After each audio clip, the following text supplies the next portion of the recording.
क्लेशोधिकतरस्तेषाम् अव्यक्तासक्तचेतसाम् अव्यक्ता him गतिर दुखम देहवब्धिरवाप्यते। इसकी व्याख्या इस प्रकार है।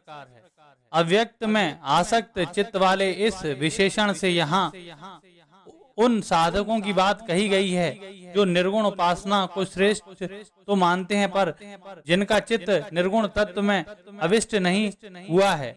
तत्व में अविष्ट होने के लिए साधन में 3 बातों की आवश्यकता होती है: रुचि, विचार और योग्यता। शास्त्रों और गुरुजनों के द्वारा निर्गुण तत्व की महिमा सुनने से जिनकी उनमें कुछ रुचि तो पैदा हो जाती है और वे विश्वास पूर्वक साधन आरंभ भी कर देते हैं, परंतु वैराग्य की कमी और देहाभिमान के कारण जिनका चित्त तत्व में प्रविष्ट नहीं होता, ऐसे साधकों के लिए यहाँ अव्यक्तासक्त चेतसाम पद का प्रयोग हुआ है। भगवान ने 6 अध्याय के 27वें 28वें श्लोक में बताया कि ब्रह्मभूत अर्थात ब्रह्म में अभिन्न भाव से स्थित साधक को सुख पूर्वक ब्रह्म की प्राप्ति होती है, परंतु यहाँ इस श्लोक में क्लेशः अधिकतरः पदों से यह स्पष्ट किया है कि इन साधकों का चित्त ब्रह्मभूत साधकों की तरह निर्गुण तत्व में समर्थ तल्लीन नहीं हो पाया है। 13वें अध्याय के 5वें श्लोक में अव्यक्तम पद प्रकृति के अर्थ में आया है और तथा और भी कई जगह प्रकृति के लिए ही प्रयुक्त हुआ है, परंतु यहाँ अव्यक्त सक्त चेतसाम पद में अव्यक्त का अर्थ प्रकृति नहीं अपितु निर्गुण निराकार ब्रह्म है। कारण यह है कि इसी अध्याय के पहले श्लोक में अर्जुन ने त्वम पद से सगुण साकार स्वरूप के और अव्यक्तम पद से निर्गुण निराकार स्वरूप के विषय में ही प्रश्न किया है। उपासना का विषय भी परमात्मा ही है, ना कि प्रकृति, क्योंकि प्रकृति और प्रकृति का कार्य तो त्याज्य है। इसलिए उसी प्रश्न के उत्तर में भगवान ने अव्यक्त पद का निर्गुण निराकार स्वरूप के अर्थ में ही प्रयोग किया है। अतः यहाँ प्रकृति का प्रसंग न होने के कारण अव्यक्त पद का अर्थ प्रकृति नहीं लिया जा सकता। 9वें अध्याय के 4थे श्लोक में अव्यक्त मूर्तिना पद सगुण निराकार स्वरूप के लिए आया है। ऐसी दशा में यह प्रश्न हो सकता है कि यहाँ भी अव्यक्तासक्त चेतसाम पद का अर्थ सगुण निराकार के आसक्त चित्त वाले पुरुष ही क्यों न लिया जाए, परंतु ऐसा अर्थ भी नहीं लिया जा सकता, क्योंकि इसी अध्याय के पहले श्लोक में अर्जुन के प्रश्न में त्वाम पद सगुण साकार के लिए और अव्यक्तम पद के साथ अक्षरम पद निर्गुण निराकार के लिए आया है। ब्रह्म क्या है? अर्जुन के इस प्रश्न के उत्तर में मैं 8वें अध्याय के 3रे श्लोक में भगवान बता चुके हैं कि परम अक्षर ब्रह्म है, अर्थात वहां भी अक्षरम पद निर्गुण निराकार के लिए ही आया है। इसलिए अर्जुन ने अव्यक्तम अक्षरम पदों से जिस निर्गुण ब्रह्म के विषय में प्रश्न किया था, उसी के उत्तर में यहाँ अव्यक्त पद से निर्गुण निराकार ब्रह्म ही लेना चाहिए, सगुण निराकार नहीं। ये तु सर्वाणि कर्माणि मयि सन्न्यस्य मत्पराः अनन्येनैव योगेन मां ध्यानन्त उपासते। इसकी व्याख्या इस प्रकार है। यहाँ मयि सन्न्यस्य पदों से भगवान का आशय क्रियाओं का स्वरूप से त्याग करने का नहीं है, कारण कि एक तो स्वरूप से कर्मों का त्याग संभव नहीं है, दूसरे यदि सगुणोपासक मोह पूर्वक शास्त्र विहित क्रियाओं का स्वरूप से त्याग करता है तो उसका यह त्याग तामस होगा, और यदि दुख रूप समझकर शरीर क्लेश के भय से उसका त्याग करता है तो यह त्याग राजस होगा। अतः इस रीति से त्याग करने पर कर्मों से संबंध नहीं छूटेगा। कर्म बंधन से मुक्त होने के लिए यह आवश्यक है कि साधक कर्मों में ममता आसक्ति और फलेच्छा का त्याग करे, क्योंकि ममता आसक्ति और फलेच्छा से किए गए कर्म ही बांधने वाले होते हैं। यदि साधक का लक्ष्य भगवत प्राप्ति होता है तो वह पदार्थों की इच्छा नहीं करता और अपने आप को भगवान का समझने के कारण उसकी ममता शरीर आदि से हटकर एक भगवान में ही हो जाती है। अतः स्वयं भगवान किस अर्पित होने से उसके संपूर्ण कर्म ही भगवद अर्पित हो जाते हैं। तेषामहं समुद्धरता मृत्यु संसार सागरात भवामि न चिरात पार्थ मय्यावेशित चेतसाम। इसकी व्याख्या इस प्रकार है। जिन साधकों का लक्ष्य उद्देश्य ध्येय भगवान ही बन गए हैं और जिन्होंने भगवान में ही अपना ही अनन्य प्रेम पूर्वक अपने चित्त को लगा दिया है तथा जो स्वयं भी भगवान में ही लग गए हैं, उन्हीं के लिए यहाँ मई अवेशित चेतसाम पद आया है। जैसे समुद्र में जल ही जल होता है, ऐसे ही संसार में मौत ही मौत है। संसार में उत्पन्न होने वाली कोई भी वस्तु ऐसी नहीं है जो कभी क्षण भर के लिए भी मौत के थपेड़े से बचती हो। अर्थात उत्पन्न होने वाली प्रत्येक वस्तु प्रतिक्षण मौत की तरफ ही जा रही है। इसलिए संसार को मृत्यु संसार सागर कहा गया है। मय्येव मन आधस्तस्व मयि बुद्धिम निवेश्य निवसिष्यसि मय्येव अत उधर्व न संशयः। इसकी व्याख्या इस प्रकार है।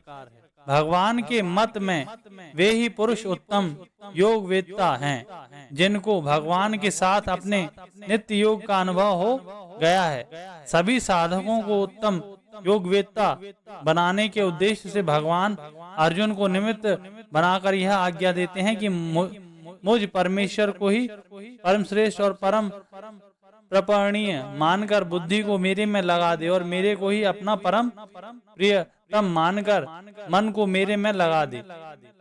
भगवान में हमारी स्वतः सिद्ध स्थिति है, परंतु भगवान में मन बुद्धि के ना लगने के कारण हमें भगवान के साथ अपने स्वतः सिद्ध नित्य संबंध का अनुभव नहीं होता। इसलिए भगवान कहते हैं कि मन बुद्धि को मेरे में लगा, फिर तू मेरे में ही निवास करेगा, अर्थात तुझे मेरे में अपनी स्वतः सिद्ध स्थिति का अनुभव हो जाएगा।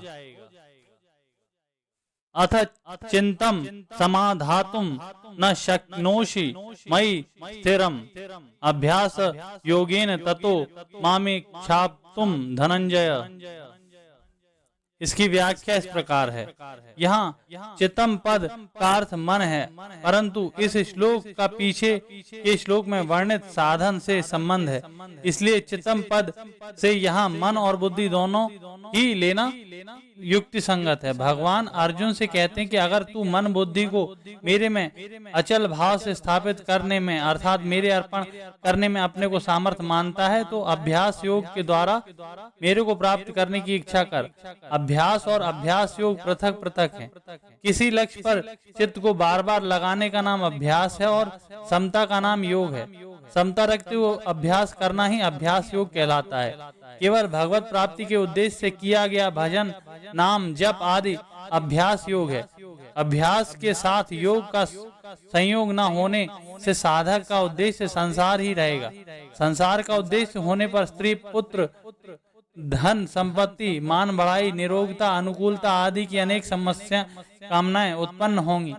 कामना वाले पुरुष की क्रियाओं के उद्देश्य भी भिन्न भिन्न रहेंगे, इसलिए ऐसे पुरुष की क्रिया में योग नहीं होगा। योग तभी होगा जब क्रिया मात्र का उद्देश्य केवल परमात्मा ही हो।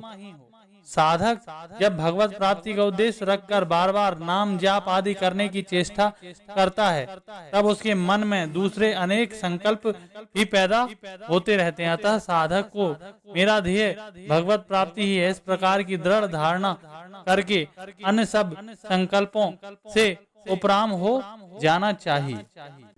अभ्यासेप्य समर्थोसि मत्कर्म परमो भव मदर्थ मपि कर्माणि कुर्वन्न सिद्ध मुवाप्स्यसि। इसकी व्याख्या इस प्रकार है। यहाँ अभ्यास से पद का अभिप्राय पीछे के 9वें श्लोक में वर्णित अभ्यास योग से है। गीता की यह शैली है कि पहले कहे हुए विषय का आगे संक्षेप में वर्णन किया जाता है। 8वें श्लोक में भगवान ने अपने में मन बुद्धि लगाने के साधन को 9वें श्लोक में पुनः चितम समाधातुम पदों से कहा, अर्थात चितम पद के अंतर्गत मन बुद्धि दोनों का समावेश कर लिया। इस प्रकार 9वें श्लोक में आए हुए अभ्यास योग के लिए यहाँ अभ्यास पद आया है। भगवान कहते हैं कि अगर तू पूर्व श्लोक में वर्णित अभ्यास योग में भी असमर्थ है तो केवल मेरे लिए ही संपूर्ण कर्म करने के परायण हो जा। तात्पर्य यह है कि संपूर्ण कर्म वर्ण आश्रम धर्म अनुसार शरीर निर्वाह और आजीविका संबंधी लौकिक एवं भजन ध्यान नाम जाप आदि परमार्थिक कर्म का उद्देश्य सांसारिक भोग और संग्रह न होकर एकमात्र भगवत प्राप्ति ही हो। जो कर्म भगवत प्राप्ति के लिए भगवत आज्ञा अनुसार किए जाते हैं उनको मत कर्म कहते हैं। जो साधक इस प्रकार कर्मों के परायण हैं वे मत कर्म परम कहे जाते हैं। साधक का अपना संबंध भी भगवान से हो और कर्म का संबंध भी भगवान के साथ रहे, तभी मत कर्म परायण सिद्ध होगी।